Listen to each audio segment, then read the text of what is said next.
Hi, my name is DJ Larkin. I am a lawyer with the Pivot Legal Society and the campaigner who works on housing issues and works with people who are homeless and living in public spaces. Thank you for letting me be here tonight.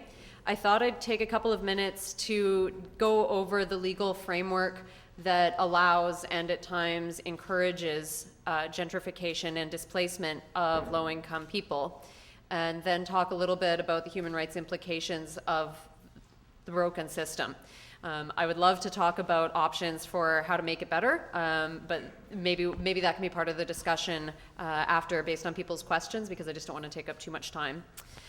I know there's quite a few people in this room who already know a great deal about the legal system and how it impacts renters, but I think it's important every single time we talk about gentrification to talk about basic legal rights under tenancy law in BC, because your strongest tool is to know your rights and not get pushed out of your homes.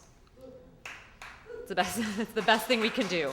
And if we can stand together, all the better. Every time tenants stand together and fight together, they're stronger. It's so much easier to push people out of their homes if you do it one tenant at a time and there's no one there to back you up. So what's the system we work under?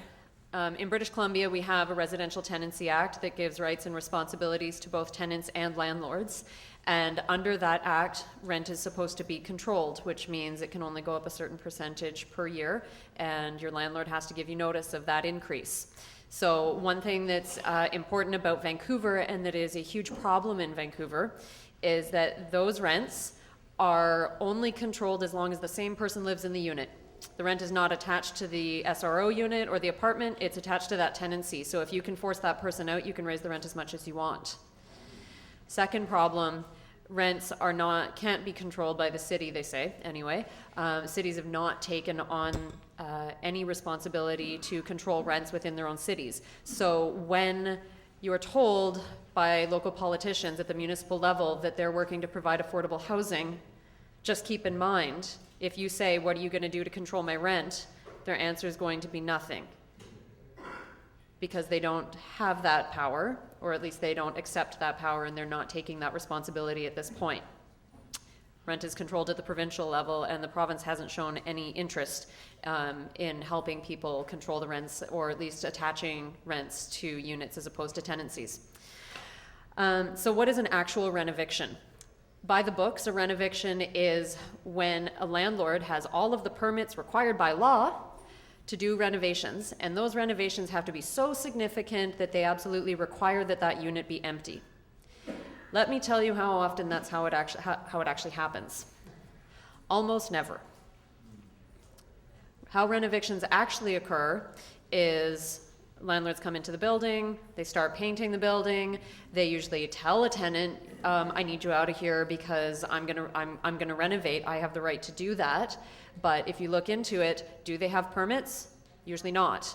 Do they actually need your unit to be empty, or could they just ask you to stay somewhere else for one night while they painted your unit? Probably they could, but landlords don't want to do that, because as long as you stay in that unit, they can't raise the rent. So there's several ways that landlords push people out, especially people who are low income. For people on fixed income, including disability, landlords will raise the rent the maximum allowable amount every single year until you just can't afford to live there anymore. So even if that's only 4% a year, if your rent is going up every single 12 months by 4%, all of a sudden that becomes completely impossible very quickly. Other things that landlords will do is frankly just illegally increase the rent, and we've seen examples of that in the neighborhood quite regularly, where landlords will tell someone without giving them the proper notice, your rent has gone up by $10, you didn't pay your rent, or we have to increase the rent for maintenance reasons, without actually justifying what those maintenance reasons are. There's other ways that people can get pushed out, including using the rules under the Residential Tenancy Act to make it too expensive to live somewhere. So if you live in a building where they say we're moving to a key fob access, instead of a regular key, we're going to move to a fob. Under the rules, they have an obligation to give you that fob for free. Under the rules, they also have an obligation to only charge you the exact amount it costs them to replace it if you lose it. What do landlords do? They charge $50 for one. And at least one landlord in this neighborhood, not only if you lose that fob, not only does he charge you $50 for the new one, he charges you $50 for the one you lost as well. So if you lose your key, it costs $100 to get into your home. That is a number one way to make sure that somebody who's on a fixed income ends up out of that building very, very fast. So what's the interplay between gentrification generally, between the province, who controls rents and controls tenancy rights, and the city? The city controls zoning and permitting.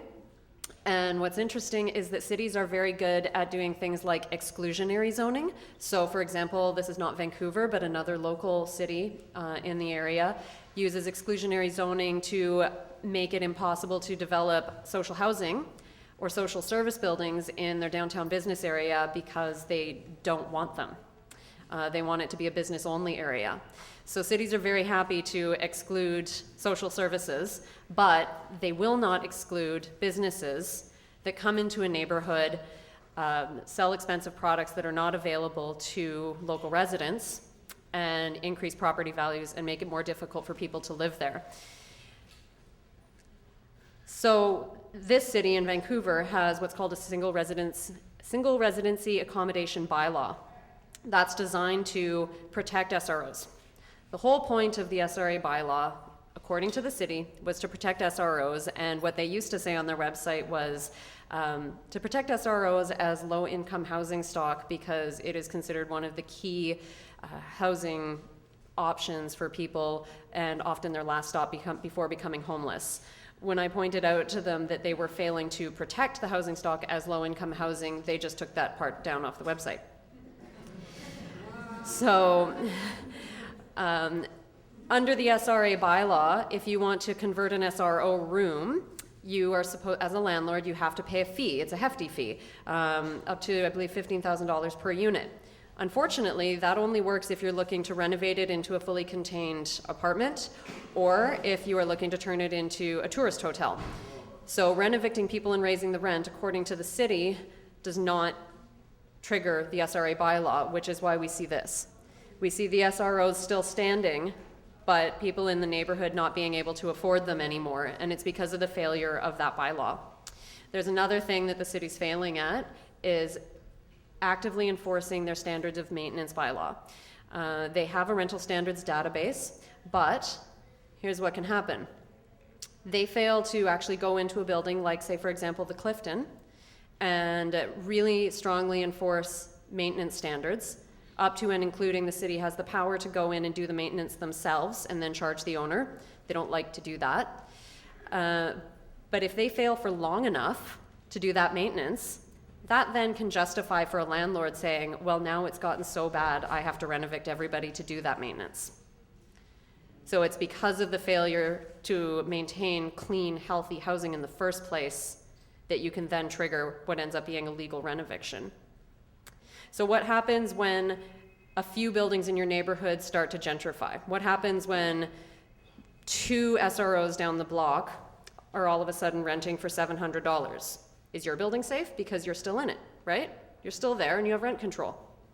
Okay, except that under the Provincial Residential Tenancy Act, landlords can apply for what's called an exceptional rent increase based on market rents in the geographic area. So, if the building next door on this side gentrifies and the building next door on that side gentrifies, and they're about the same buildings, they're both SRO buildings, they're about in the same shape, your landlord can apply to the residential tenancy branch and say, these buildings are renting for $700 a month. I should be allowed to raise the rent an exceptional amount, which can be any amount they apply for. It could be $250 tomorrow, just based on the fact that everything else in town is already expensive, so they should get that benefit too. We had this happen at a very large building in the neighborhood earlier this year, where I believe it was 81 units of seniors on fixed incomes were served with an exceptional rent increase based on buildings that had gentrified around the Woodwards, buildings that had just gone through recent renovictions, buildings that were basically brand new and had gone through all sorts of different maintenance and were geared towards new residents paying higher amounts of rent. This building is not in good shape, but what they wanted to do was raise the rent upwards of 40% on these tenants. So what are some of the implications of this? I mean, we live in, what we get told is we live in a capitalist society. Landlords should be allowed to make money, so why isn't this okay?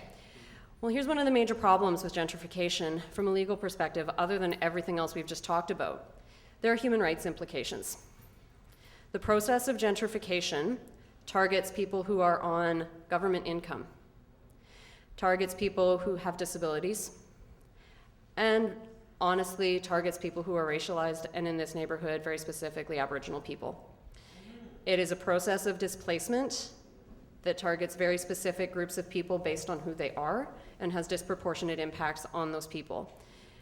Under the Human Rights Code in British Columbia, as a tenant and a renter, you have rights, and those rights include not to be discriminated against in your tenancy based on your lawful source of income, welfare, disability, you name it, not to be discriminated against based on disability or perceived disability, race, or nationality. But once gentrification starts to take place, what you start seeing is subtle ways of being told you're no longer welcome. If you apply to live in some of the SROs now in this neighborhood, they say, please send us a link to your LinkedIn profile and tell us a little bit about why you're a good fit. That's a very good way of saying many people who've been residents of this neighborhood for their entire lives are no longer welcome, and that's very concerning. The reason why I mention the Human Rights Code in particular is because it's so hard to prove that a tenant is being discriminated against, but again, when tenants stand together and say, we are all being treated this way, all of a sudden you can see a pattern, and you can see how gentrification has these human rights impacts, and there is strength in standing together and showing those patterns.